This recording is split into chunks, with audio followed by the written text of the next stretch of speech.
안녕하세요. 비용과 체험으로 건강을 이야기하는 한의사 박경숙입니다. 최근 유방암으로 고생하고 계신 분들이 저에게 상담 요청을 여러분들이 해오셨어요. 그래서 오늘은 그 유방암을 예방하고 유방암을 관리하는 그런 방법에 대해서 말씀을 드리고 싶은데요. 자, 유방암은 일찍만 발견한다면 치료율이 매우 높은 암이죠. 암 중에서는 그래도 좀 착한 암 또는 쉬운 암 이렇게 말씀드릴 수도 있을 텐데요. 그래서 어떤 분들은 가족분들 중에 유방암이 발생해도 거의 암 환자 취급도 안 한다고 이렇게 말씀하시는 분들도 계시더라고요. 자, 그런데 유방암이 일찍만 발견하면 치료 효과가 높은 것도 사실이지만 그런데 어떤 암보다도 또 재발률이 높다는 사실, 이것에 대해서도 꼭 기억을 하셔야 될 것 같습니다. 그리고 재발을 할 때에는 그냥 유방에만 다시 재발을 하는 것이 아니라 자궁이나 아니면 간, 폐, 뼈 등 이렇게 다발적으로 동시에 전이가 되어서 그렇게 발생하는 경우들이 많아요. 그래서 뭐니 해도 그러니까 암이라는 것은 결코 쉬운 암이라는 것은 없는 것이고 발생하기 전에 예방하는 것 이것이 가장 중요할 것이고요. 그리고 지금 암으로 고생하고 있다면 그 항암 치료의 어떤 부작용을 예방하고 좋은 컨디션을 최대한으로 끌어올릴 수 있는 이런 것들이 중요할 텐데요. 자, 이렇게 유방암을 예방하고 그리고 이미 유방암이 발생하였다면 그 항암 치료에 있어서의 어떤 부작용을 예방하고 그리고 컨디션을 끌어올리는 데 있어서의 가장 효과적인 어떤 영양, 그 영양 두 가지를 제가 소개하고 영양을 섭취할 수 있는 방법 구체적으로 소개해 드리려고 하는데요. 내용이 조금 많은 관계로 오늘과 다음 시간 이렇게 두 번에 걸쳐서 나누어서 설명드리도록 하겠습니다.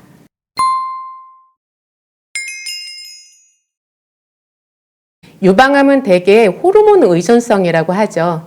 여성 호르몬인 에스트로겐의 과잉이 유방암의 그 주된 유발 요인일 텐데요. 자, 그렇다면 이 에스트로겐의 과잉이 왜 일어나는지 이 부분부터 살펴보도록 하겠습니다.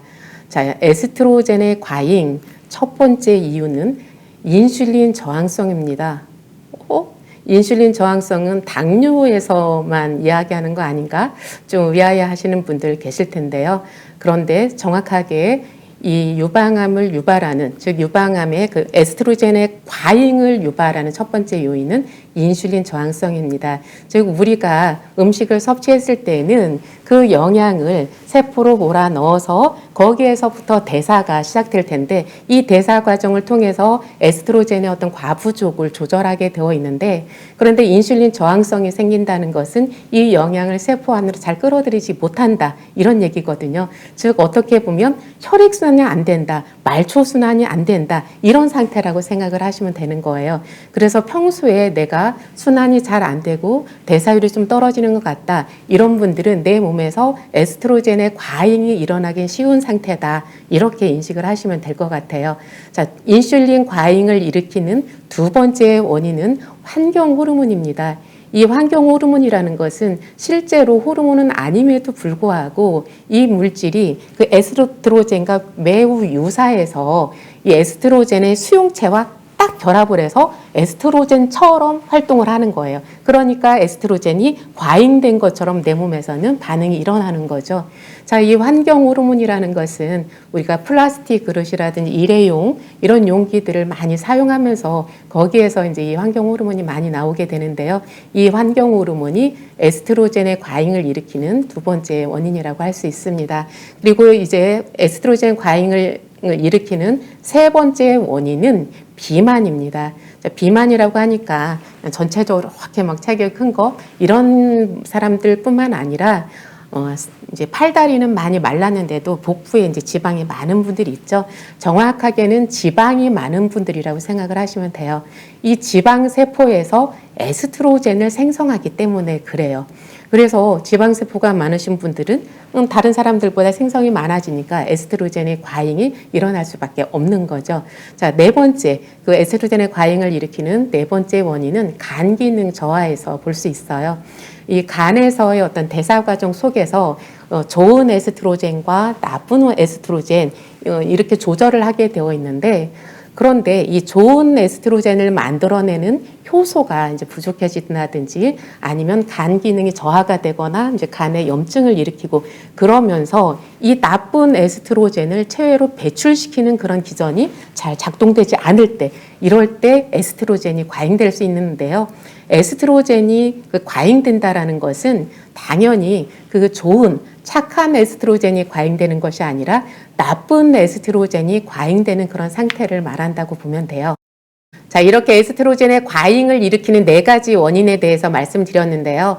에스트로겐의 과잉은 유방암을 유발할 뿐만 아니라 자궁근종, 자궁내막증, 다낭성 난소증후군, 그리고 자궁경부암 이런 질환들을 일으키는 원인이 되기도 합니다. 자, 어쨌든 에스트로겐의 과잉이 유방암을 유발하는 원인인 만큼 이 에스트로겐의 과잉을 조절하면 유방암을 예방하거나 또는 재발을 방지할 수 있는 그런 방법이 될 텐데요. 유방암이 실제로 발병하고 나서는 한 5년 이상 그 호르몬 억제제를 복용하는 경우가 많습니다. 그러니까 수술을 하고 항암 치료를 했다 하더라도 그 유방암이 재발되는 것을 막기 위해서 그래서 호르몬 억제제를 이렇게 복용하게 되는데요. 자, 그런데 이 호르몬 억제제만 복용하는 것에 의존을 하시면 실제로 그 유방암의 그 재발을 완벽하게 제어할 수가 없어요. 그러니까 우리가 청소를 아무리 열심히 해도 저 위에서 계속해서 어떤 지저분한 그 물들을 버린다면 깨끗하게 청소될 수가 없는 것처럼 아무리 이 호르몬 억제제를 먹는다 하더라도 내 몸 구석구석에서는 다시 에스트로겐의 과잉을 일으키는 그 원인들이 계속 작동이 되고 있다면 실제로 효율적으로 조절이 안 될 수 있다는 거죠. 그래서 우리가 호르몬 억제제에만 의존을 할 것이 아니라 앞서 말씀드린 그 에스트로겐의 과잉을 일으키는 그 4가지 원인이 있었죠. 첫 번째는 인슐린 저항성, 두 번째는 환경 호르몬, 세 번째는 비만, 그리고 네 번째는 간 기능 저항, 이렇게 4가지를 말씀을 드렸는데 그 원인이 되는 것을 완벽하게 해결하려고 노력하는 것, 이것이 그 유방암의 재발을 예방하는 데 있어서 가장 중요하다고 생각을 합니다. 본론으로 들어가겠습니다. 우리가 유방암을 예방하고 그리고 이미 유방암으로 고생하고 계시다면 그 항암 치료에 있어서의 부작용을 예방하고 그리고 유방암의 재발을 방지하는 데 있어서의 가장 효과적인 영양 오늘 소개해 드린다고 했는데요. 자, 첫 번째는 십자화과 채소에 들어있는 인돌 3-케비놀입니다. 인돌 3-케비놀, 이것이 조금 낯선 분 계신가요? 설포라판을 떠올리시면 되세요. 인돌 3-케비놀을 우리가 섭취하게 되면 영양으로 섭취하게 되었을 때 위산에 의해서 DIM과 설포라판으로 이렇게 나뉘어지게 되어 있거든요. 그래서 인돌 3-케비놀은 즉 설포라판을 섭취하는 것 같다, 이렇게 이해를 하시면 되겠고요. 그리고 인돌 3-케비놀의 어떤 작용을 조금 더 구체적으로 이해하기 위해서는 우리가 간의 해독 과정을 한번 살펴보았으면 하는데요. 해독 과정은 2단계로 나뉘어지게 되어 있습니다. 그러니까 우리가 간은 해독장기라고 하잖아요. 모든 영양들이 들어가면 거기에서 그냥 저절로 탁탁탁탁 한 단계에 의해서 이렇게 해독이 돼서 뚝 이렇게 나오는 것이 아니라 2단계로 나누어져 있는데요. 첫 번째는 그 독성 물질들을 분해하고 분리하는 그런 작업이 일어나게 됩니다. 그러니까 나쁜 에스트로겐을 이제 좋은 에스트로겐으로 이렇게 만들기 위해서는 이렇게 분해를 하고 분리하는 그런 작용이 일어나게 되는데, 여기에 관여하는 것이 인돌 3-케비놀이 분해되었을 때 나오는 DIM이라고 생각을 하시면 되세요. 자, 그 다음에 간에서의 해독 단계 이제 2단계로 넘어가면 1단계에서 분해를 하고 그리고 분리해 두었던 그런 독성 물질들이 있었죠. 그것을 그대로 놔두면 오히려 몸에서 막 이게 독성이 더 올라가는 수가 있어요. 근데 그것을 잘 포장을 해서 배출되기 쉬운 상태로 만드는 일, 그걸 2단계에서 하는 거예요. 그래서 간의 해독 과정 2단계에서는 그 1단계에서 그 독소를 분해하고 분리한 것을 잘 포장해서 내보내는 역할, 이것이 2단계인데 여기에서 주로 작용하는 것이 설포라판이에요. 그래서 설포라판이 없으면 결국 이 간에서 어떤 독성 물질들을 분해한다고 해도 그것을 잘 배출할 수 없는 그런 상태에 있을 수 있는 것이죠. 그래서 설포라판이 이렇게 해독 과정을 통해서 독성 물질들을 없애는데, 자, 그런데 이렇게 독성 물질들을 분해하고 분리하는 과정에 있어서 방해하는 애들이 있어요. 그것이 뭐냐면 음주, 술을 많이 마신다든지, 그리고 평상시에 그 중금속을 많이, 그 중금속들이 우리 몸에 많이 유입된다든지, 그리고 카페인 섭취를 많이 한다든지, 이런 요인들이 이 독소를 분해하고 분리하는 것을 방해하는 그런 역할을 하기도 해요. 자, 그러면 간의 해독 단계 두 단계를 살펴보았는데요. 첫 번째 단계에서 그 독성 물질들, 즉 나쁜 에스트로겐, 이것을 분해하는 데 있어서 방해를 받지 않으려면 음주라든지 아니면 카페인을 너무 과량으로 섭취한다든지 아니면 중금속이 들어있는 것들을 이제 우리가 섭취하지 않는 그런 노력도 필요하겠죠. 그래서 평소에 우리가 건강을 위해서는 유기농 채소를 먹자 이러기도 하지만 특히나 암이 걱정되는 분들이라면 유기농 그 채소 식단으로 가져야 하는 이유가 여기에도 있다고 하겠습니다. 자, 이렇게 인돌 3-케비놀은 그 간 해독 단계에 있어서 1단계, 2단계에 모두 영향을 끼쳐서 우리 몸에서 나쁜 에스트로겐의 어떤 그 방출을 도와주기도 하고 그 외에도 어떤 중금속이라든지 기타 독성 물질들을 배출하는 데 도움을 준다고 하겠습니다. 그래서 이 십자가 채소에 들어있는 인돌 3-케비놀은 단지 그 유방암뿐만이 아니라 여타 그 암들에 있어서 또는 다른 염증 질환들에 있어서도 많은 효과를 발휘한다고 생각을 하시면 되겠습니다. 특히 설포라판은 나쁜 에스트로겐의 배출뿐 아니라 중금속 또는 기타 독성 물질들의 배출을 돕는 것 이외에도 그 자체로도 매우 강력한 그 항산화력을 가지고 있고 그리고 유전자 변형을 막는 그런 효과가 있기 때문에 그 암 환자에게 있어서는 매우 중요한 그런 영양이라고 하겠습니다. 자, 그렇다면 인돌 3-케비놀, 즉 설포라판을 많이 함유하고 있는 그 십자가 채소에는 무엇이 있는지 살펴볼까요? 자, 첫 번째는 브로콜리가 있겠고요. 두 번째는 양배추, 세 번째는 케일, 네 번째는 콜리플라워 이런 식물들이 있어요.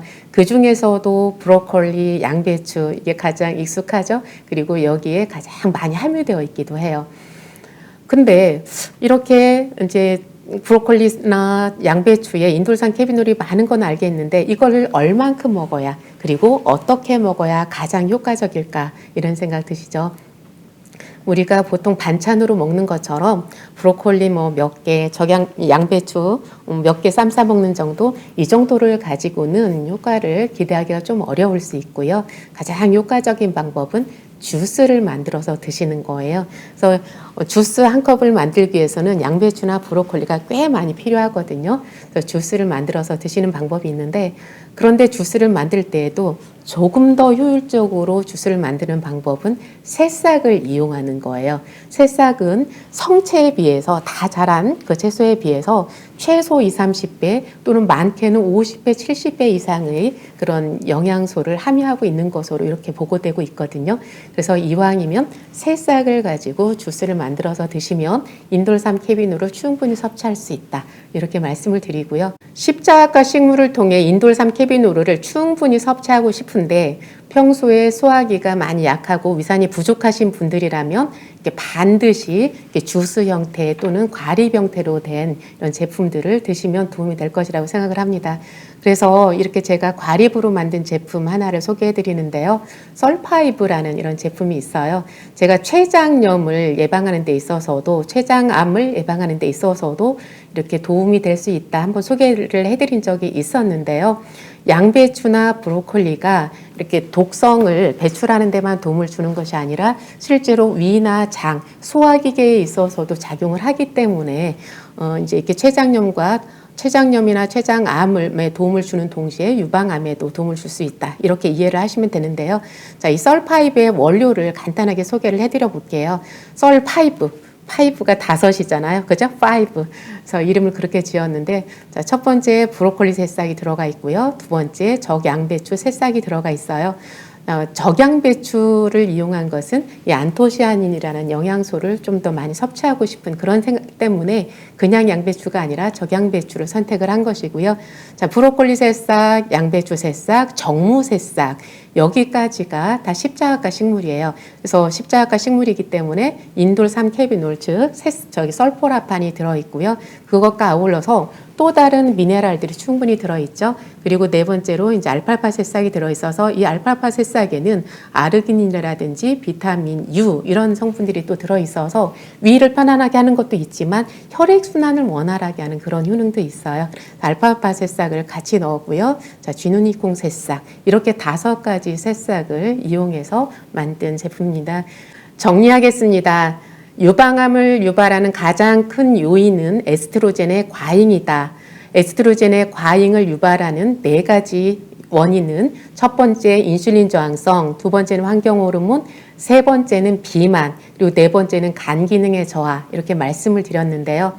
에스트로겐의 과잉을 일으키는 4가지 원인을 해결하는 데 있어서 가장 효율적인 영양 2가지 소개해 드리려고 하는데 그 중에서 첫 번째 십자가 식물에 들어있는 인돌 3캐비놀, 인돌 3캐비놀을 섭취할 수 있는 십자가 채소들 중에 대표적인 거 브로콜리와 양배추가 있다. 여기까지 소개를 해드렸습니다. 그리고 이 인돌산 캐비놀을 가장 효율적으로 섭취할 수 있는 방법은 이 브로콜리와 양배추를 주스를 내서 먹거나 아니면 과립 형태로 드시는 것이다. 여기까지 소개해드렸습니다. 다음 시간에 유방암을 예방하는 데 있어서 가장 효과적으로 작용할 수 있는 영양소 2탄 다음 시간에 이어가겠습니다. 고맙습니다.